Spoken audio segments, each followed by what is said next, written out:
Sneakers and Cleats, the podcast. Welcome back to the Sneakers and Cleats podcast. It is Thursday, May 8th. This is episode 194. Chuck Miketinac, Matt Roy on tap. Getting a lot of Cowboys, a lot of Spurs going on tap. Yeah. Get your right arm ready. Gosh, I need something like that right now. Anyway. Do you have a favorite? Do you have a favorite beer on tap? Depends on where I am. But my favorite beer is here we go. Literally 10 seconds in. Favorite beer is Firestone 805. It's a honey blonde ale. They have it actually in a can up at Mellow Mushroom up on 1604. So, and their happy hours like half off all liquor and alcohol. So it's actually pretty good. But that's my favorite beer, and you can only get it either at Mellow Mushroom or at Specs. I have become a bit of a beer snob in my old age, as you know. Yes, I think I've brought some samples to see if I can drag anybody over into my territory. But any German beer, anywhere, I don't think I've run into a bad one yet. Have you tried the Allstott brewery stuff? It's very good. Yep. Yeah, okay. The one in Fredericksburg? Yeah. Yep. Hit all those too. Jordan and I went up there for our anniversary last year. Did you guys take a tour of the beer place? We did. We took a tour of Allstott, and we tried a few of their different ones. I figured you'd... I have not been in there, but I've driven by it going, wow, that looks really cool. It's in a freaking castle. That's what's so cool about it, right? Yeah. Favorite beer? Lone Star, 16 ounce. You're no fun. That's hardcore, man. Yeah, right. Well, it's great because you leave a little bit in the bottom when you throw the can at the stage, it makes that beautiful spiral. So you're the guy throwing stuff at the stage. Why are you throwing it at a stage? Because the band's playing. Are you booing them? No, that's how you show them you love them. What if you hit them with the can? Even more. Okay. Anyway, remember to subscribe to the News 4 Fox SA YouTube channel. Please refrain from doing that at home. Yeah, please don't throw anything at people on stage. Download, rate, review the podcast version if you're so inclined. We got a lot of things to get to. Cowboys finally made a big splash, trading for George Pickens yesterday, the disgruntled Steelers receiver. We'll have all angles of that, how it may work, may not work. If he's going to be disgruntled in Dallas, we'll talk about all that. Plus, Chuck went to Cowboys rookie minicamp. I want to dive a little bit more deeply into that. I know you guys talked about it a little bit on Monday. But the running back angle of this all kind of interests me a lot with Jaydon Blue. Yeah, me too. And with Phil Maffa. I hope I have some answers for you because I bet I don't. Well, but we can spitball. Yeah, we can think about it. And then I want to talk about the press conference from Monday a little bit more. We talked to Keldon Johnson on Tuesday. We were kind of just in the same area as him doing a story, and he was kind enough to give us a few minutes of his time, answer a couple questions about Pop and Coach Mitch after the very emotional day on Monday. So that's where I want to start today. I know you guys talked about it a lot on Monday. Shout out to Zach and Don and you who did a fantastic job. If you guys didn't hear the Monday podcast, go back and listen to it. They did a great job, spent about 20 minutes breaking all of it down. Thought it was very, very well done. I want to start here for a couple reasons. One, because of that. Two, because I didn't get to comment on it on Monday, and I have some thoughts. And then we also got to talk to Keldon. So my thoughts, just very quickly. You saw a little mixed reaction when you saw Pop come out from a lot of people. Mm-hmm. It was either sad or beautiful. It was one of the two. Upon seeing it, I was on the sad side. I thought that it was like, wow, it was a real punch in the face to you, or like a reality check of just like he clearly couldn't move his left arm very well. He clearly couldn't move his left leg very well. His speech was slowed and seemingly impaired, not by any other impairment, but just by his stroke and whatnot. So it made me sad in that kind of way. But the more I thought about it, the more I talked to people like Don, the more I read the Mike Finger article, which is fantastic, by the way. If you haven't read the article about Coach Pop living up to the moment, go read it in the San Antonio Express News because it was absolutely fantastic. I thought about it more, and I was like, you know what, this actually was exactly how it needed to be, because the public, I think, needed to see Pop to know that it was the right decision for him to step away, because I think everyone was holding on hope. Like, even if Pop retires, will he come back and take over like Pat Riley did for Stan Van Gundy in the early 2000s, or like Pop did in 1996? I think that the public needed to see that, like, this is done. Coach Pop is now El Jefe. He is not coach anymore. He is El Jefe, and he is Senor Popovich. I think that Mitch really needed the backing from Pop publicly as well, knowing that, like, Pop saying, I love this man, he's going to do a great job. All of that was fantastic. And then more to the point of Mike Finger's article, it was really important to Pop that he met the moment and to have Manu and Tim alongside him and to see all of that as kind of a symbol of like, I might be done coaching, but I'm still here.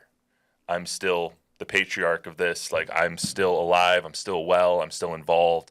I think it was very important for him to do that and to make sure that the continuity of it all was very, very, was still there. So the public knows that, the media knows that, everyone who supports the Spurs know that, everyone on the Spurs knows that. And I think it was a very symbolic gesture of all that. So can you just, for people who didn't listen on Monday, can you catch everyone up on your thoughts? Well, I'll spin it a little differently this time, just so that, and for the sake of redundancy. But I too was like you when I saw Pop walk out there. To me, it was sad too because I talked to multiple people in and around the team while this was all unfolding in November. And although we reported what we reported, which was there were some in the organization that thought he had coached his last game, the narrative took off and it went a completely different direction. But even what I had heard and who I had spoken to, that didn't match, even though people were telling me he was speaking slowly and, the quote-unquote minor stroke was, if that's indeed what it was, it's still pretty major. But even when your eyes meet the reality after really not having any proof with your own two eyes after 6 months, you had no frame of reference. You didn't know what he would be like. Correct. So, I mean, I had a sense of what I thought I might see, but after 6 months of rehab, I didn't expect to see what I saw earlier this week. So in that regard, I too had that same sense was, I can't believe that this has been, I don't know how to say it. I mean, I can't believe that this isn't exactly what was told at the beginning, and the narrative that was allowed to run off and go was nowhere what the reality really is, which is he's still got a long way to go on his road back. When you hear for the last 6 months, like he's attacking his recovery, he's doing great, he's getting better, he's doing all those things, and then you see the point that he's at, it leaves room for interpretation and your imagination a chance to run wild of where he was in November. And some of that came out in I think it was a March ESPN article that said he had to relearn how to walk and had to do all those things. And I think we all took that struck me when you and I talked about that on the podcast back in March. And that struck me a little bit, but it didn't. I don't think we really grasped the scope of it until we saw him with our own two eyes on Monday. That was for me. I mean, again, I don't want to beat this into the ground. When this happened, when it was announced, we reported that there were some in the organization that felt like he'd coached his last game. That to me was pretty damn serious if somebody's making that statement, especially if you trust where those people are in and around the team. So, again, even with knowing that, or that was my impression of what was going on, it was still worse when I actually got to see him. Yeah. I was not expecting what I saw earlier this week. Yeah, I don't think anyone was. And that's why, I think the initial reaction was sad. And I was talking to David Chancellor about it. And I was like, what were your thoughts yesterday? He said sad overwhelmingly, even after having some time to digest it, just because it's 29 years, that's one of your heroes in this town. It's Greg Popovich. It's someone that there will be, whenever the time does come that he ends up passing away, the city might shut down for a week. He's that big of a deal in this town. And so when you see someone that is so revered in this city and so revered by Spurs fans and someone who is looked up to by so many people in that state of vulnerability, it takes you back. And so I get why a lot of people thought it was sad. I came around to the other side thinking that it was the symbolism of everything was really beautiful, especially with Timmy and Manu there, helping him sit down, helping him stand up, helping him take the jacket off, all those things. And hearing the stories that Timmy and Manu have been there every single day at the Rock for his rehab, pushing him, getting some payback, as Coach Pop said. I thought all of that was very, very beautiful. It was brave. I mean, for Pop to put himself out there like that, and my respect for him to do that, knowing that he's repulsed by a lot of attention and, putting himself out there, so for him to do that, as he works his way back from this brain injury, again, I don't know how you can do anything else but salute the man for doing what he did. Absolutely. And we didn't hear from a lot of players. We haven't heard from any players, actually, since that happened. So on Tuesday, we were out shooting a story on this local boxer named David Cardenas, and he and Keldon are very tight, David and Keldon Johnson. In fact, David, who is a 20, I want to say he's 20. He just graduated from Edison High School less than 3 years ago, so he's got to be either 20 or 21. Has been staying at Keldon's house, training with Keldon over the last 5 weeks because he has a fight on Saturday. So those two have grown very close. So on Tuesday when we were out there getting interviews with David, KJ was there, and he was nice enough to answer a couple of questions about the Spurs and about Coach Pop and Mitch. So this is what he had to say. Well, I mean, we seen Pop, we seen the progression. I mean, honestly, I'm just happy that he's healthy, and that he's in good spirits. That's all that matters. I feel like he's recovering. At his pace, he's doing a great job, and that's all that really matters. That makes me happy seeing him healthy. So it was kind of like, it was a cool moment, him passing the torch kind of to Mitch now, and now it's Mitch's show. For sure. I mean, Mitch is going to be an amazing coach. I mean, he's worked hard, he's putting the time, and I feel like he has everything that he needs to be a nice, great coach. Yeah, I mean, thank you to Keldon for taking a few minutes. It was a gym on the south side. It was actually like behind a house. It was kind of odd. But anyway, it was a lot of people there. Yeah, thank you to Keldon for taking a few minutes. We asked him like off cam first, like, are you okay with answering questions? Because I don't want to get in trouble with the Spurs, but he said he was fine with it. So anyway, why should you care about that? That was nice that he did it for you. Yeah, absolutely. And, Keldon's a cool dude too. He's got a whole ranch. He said he's going to put David to work on the ranch after all this is done. He impresses me on so many levels with his ability to kind of make his way around town and show his support for certain things. The way I understand it, he was in Las Vegas over the weekend to watch the other Cardenas fight. And that was there's a hell of a another fight too. unrelated boxer. Ramon Cardenas fought in Vegas and against the monster. Yeah, again, and Devin Vassell and Keldon were out there. Then he flew back, and I can't remember if he was at the press conference on Monday or not.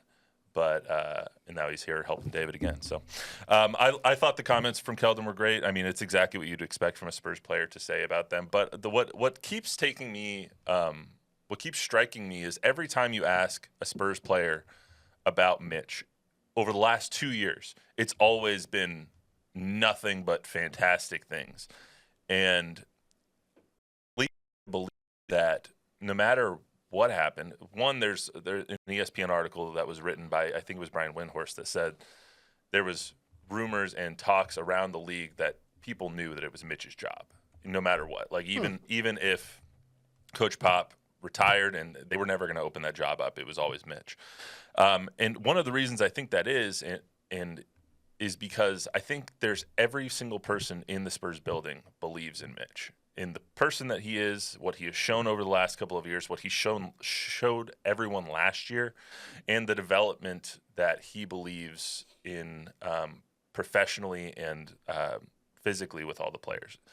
I think that every single person in the building knows that Mitch is going to do a good job and believes that Mitch is going to do a good job.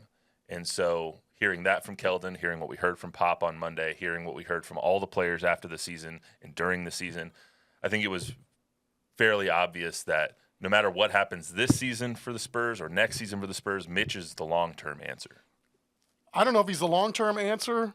I mean, I don't know why he would, though, right? I mean, as we sit here today, I mean, I don't know how you could have endured anything more that he and the team had to endure last year with all the injuries and then obviously Pop's situation and, the road trip that seemed like it never ended the whole year. I mean, there were so many challenges that they all had to go through. I mean, to me, he certainly earned the right to get this opportunity. Yeah, absolutely. And we'll talk more about that as over the summer and things come out. And obviously Monday is the NBA draft lottery, so we'll talk about that. But I wanted to get a little bit of Mitch and Pop conversation in, and thank you again to Keldon for giving us a couple of minutes there. So let's get to the Cowboys. Where's my drop here? I just wanted to. That's my transition now. Is it's going to be May for the entire rest of the month. I'm just going to play. Oh no, all month? All month. It's gotta be May. I thought that was only good on May 1st. I didn't realize you can keep going. No, I think you have carte blanche for a whole month. That's the way I understand it. You guys ever see that Kevin Hart stand up when he has like these these flames that shoot up. I don't know how into stand-up comedy everyone is here, but he has these flames that shoot up, and he's like, every time I need to get you guys' attention, I'm just going to say, bust some fire up on the ass. And so the pyro goes on. That's what I'm going to do now. Every time I need someone's attention, I'm just going to play It's Going to Be Me. Anyway, so Chuck, the Cowboys traded for George Pickens yesterday. They trade a third-rounder this coming year, so 2026, and a 2027 fifth-rounder for George Pickens and a sixth-rounder in 2027. Pickens is heading into the final year of his rookie contract, so there's really just a one-year deal, kind of a prove-it trade. Thoughts on the trade? I like it. What's not to like? Rookie deal? I have things that are not to Prove like, it but we'll get into year? that. The guy's wildly talented, similar, maybe thinner version of CeeDee Lamb. Yeah. Guy can stretch the field, got amazing hands, and the one thing he does, stretches the field. I mean, the fact that this guy's averaging 16 yards a catch in his career is absolutely astounding. That's number one in the league with the 44 receivers that have at least 2,000 yards receiving the last 3 years. So I don't see a downside to any of this. I know where you're going with some of it, and we can talk about that too, because I think it's fair, right? But there is a history that he's a little bit of a firecracker. A little bit. Yeah. I mean, when my guy Jordan Lewis gets into him with it, with him, a little bit of a firecracker. I'm always on Team Jordan Lewis. Speaking of Jordan Lewis, you have DBs that are tweeting, "Thank God I'm not on that team anymore." Basically, Yes. Yeah. like when you trade for a guy like I'll put this as succinctly as possible. George Pickens has issues with sportsmanlike conduct on the field, and there's stories about his conduct in the locker room, off the field, around the team. Not like, Ray Rice kind of conduct, but just diva-ish tendencies or short fuse-ish tendencies, I'll just say. Mike Tomlin has commented a lot of times that his maturity needs to step up, that his football IQ on the field needs to step up, and he didn't quite get there. It was very clear to all the teams in the NFL, apparently, that George Pickens was on the block this year because they already being the Steelers, traded for DK Metcalf, and they're a similar type of receiver, so George Pickens was on the block. They didn't want to deal with this crap anymore. It's a one-year deal, basically, and George Pickens has to go off this year to get the kind of contract that he wants next year, which could mitigate some of those issues, but it could also extrapolate some of those issues, right? Like, if he's not getting 10 targets a game, which he won't get, if he's not getting what he thinks he should get, what's stopping him from blowing up in the locker room, or what's stopping him from blowing up on the field? He's had multiple instances where he's blown up on the field. He's been completely just somewhere else on the field, and his lack of effort has been questioned. His lack of intensity has been questioned while plays are running to the other side. He's not trying to block anybody. Like, there's definite questions around this player. I agree, 100%. However, the caveat is they needed a number two. I don't think they gave up the farm to get him, a number three, and then a couple of twos 2 years from now. But this guy's a 1,000-yard receiver, and you're looking at somebody that can complement or at least take some pressure off 88 and maybe some pressure off of 87.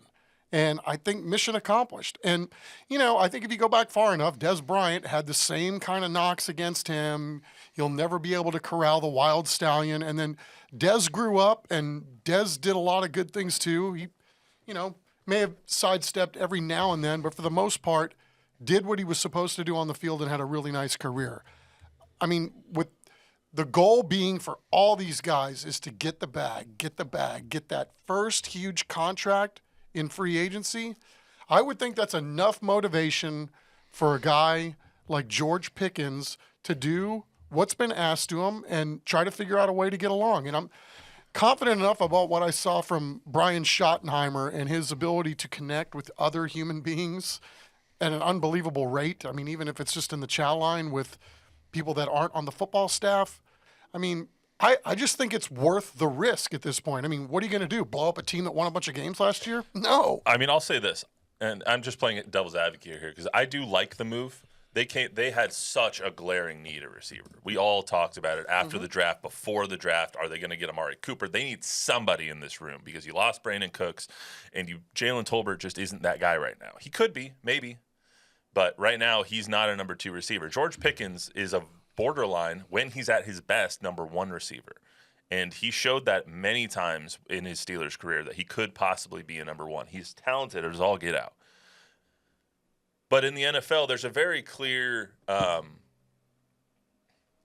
actually, it's not clear. It's a muddied line about, does your talent outweigh the downside? And with a lot of players, with most players, as soon as that downside outweighs your talent, you're out of a job and you're not going to get another one. With George Pickens, he's on that edge. Is your talent and is your production going to outweigh your downside, which is that you're a diva and can't control yourself on the field? Right now, he's on that precipice of falling below that threshold. Can he get above the threshold again, and can he prove that he is a number 2 receiver? Can this be a team like the Bengals have with a T. Higgins and a Jamar Chase? Maybe, but there's some definite risk there. There's definitely risk. I agree, but I don't think he's anywhere close from being too much diva, not enough talent. I mean, again, for his career, he's averaging 16.3 yards per catch. He's going to be in the league a long time with those kind of numbers, regardless of what he's doing in the locker room or on the field or whatever. And we don't know this guy yet. Let's give him a chance. He's earned the right to come in with a fresh start and look and see the numbers that he compiled all those years in Pittsburgh with the quarterbacks that he had. It's not like he was playing with Johnny Unitas back there. So, yeah, there's a lot that we don't know that may have kind of reared its head because of, maybe he saw some things that he felt like the team wasn't doing, and that kind of bugged its eyes out somewhere else. Yeah, I mean, the Steelers didn't have as good of a leader as Dak is on their team. Like, they didn't have a Dak Prescott on the Steelers while he was there.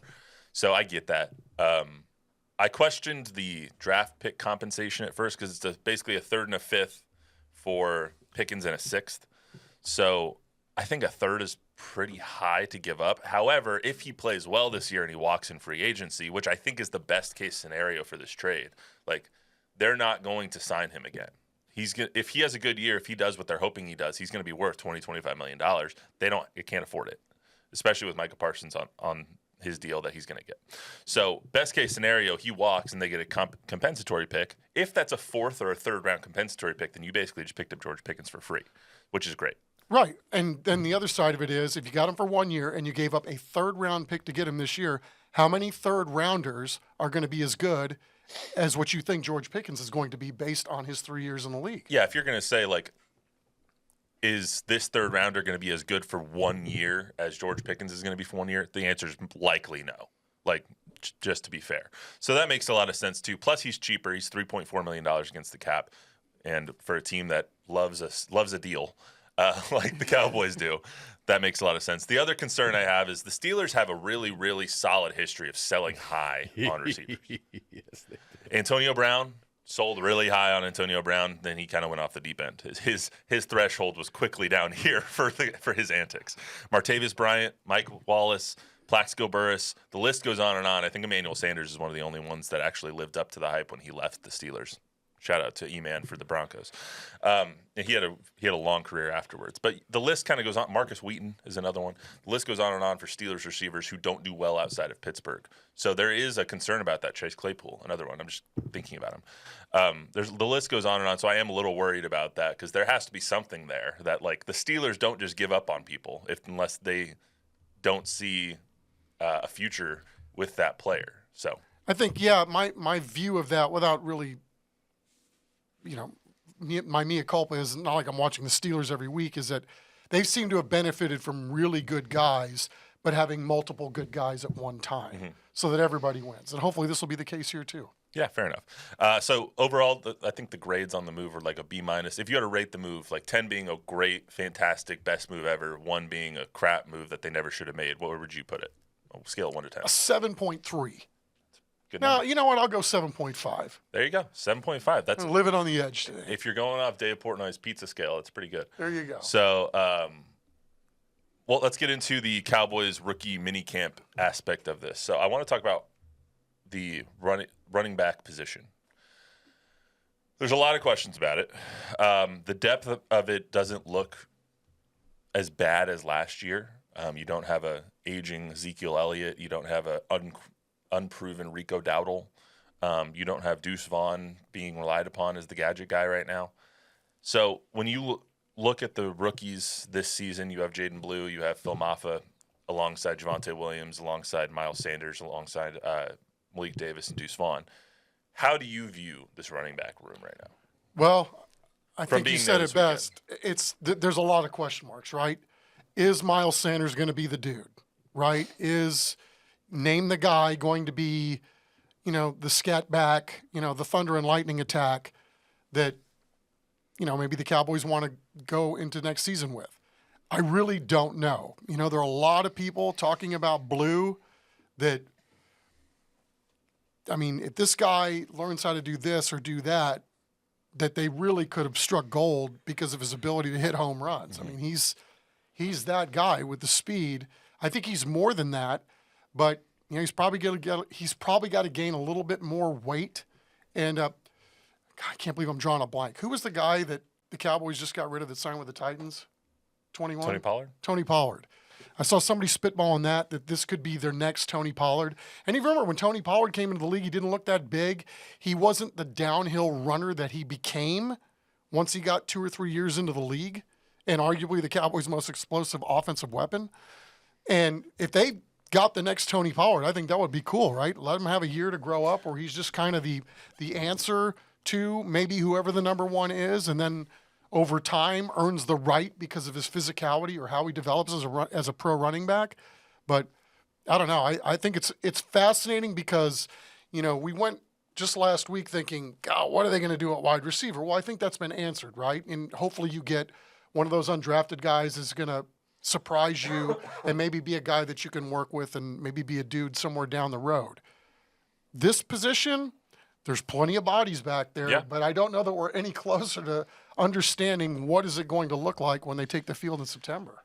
Yeah, but when was Tony Pollard his best, right? Is when he was the lightning to someone else's thunder. When it was him and Zeke is when Tony Pollard was at his best. Yes, he ran for 1,000 yards when he was the lead back.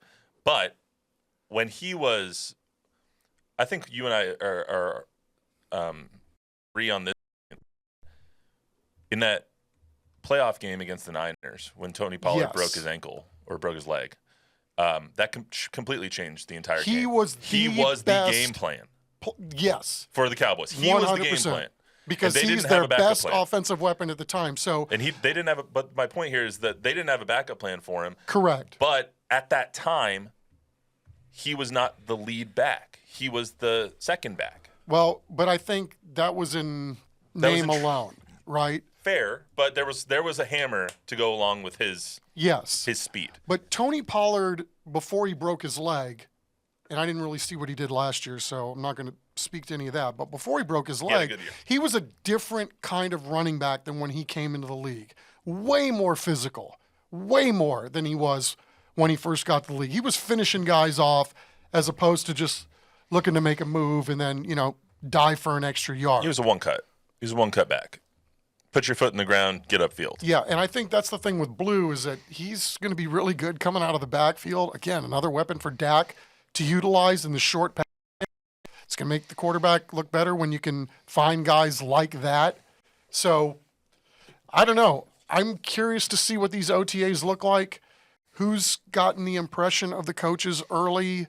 What is the plan as we sit here in it's gonna be May, as opposed to what is it going to look like in September or even going into training camp? Don't tempt me with a good time. I'll play it again.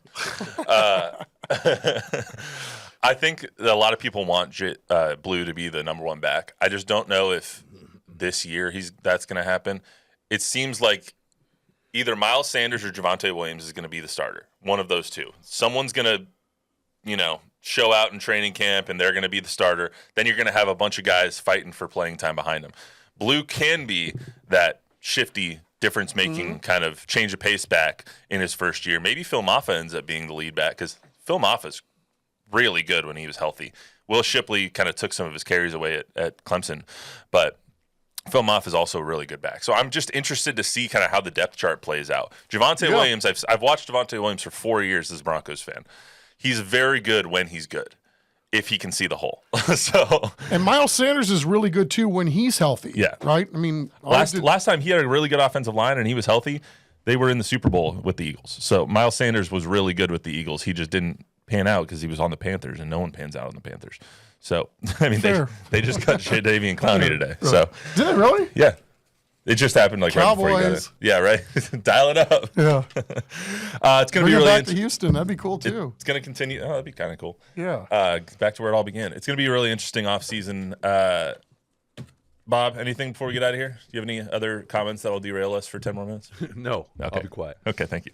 That's all we got for you today on the Sneakers and Cleats podcast. Remember, download, rate, review, subscribe. Give us a 5-star rating. Tell a friend, tell an enemy. Monday is the NBA draft lottery. I can't wait to talk about that. I know Chip can't either.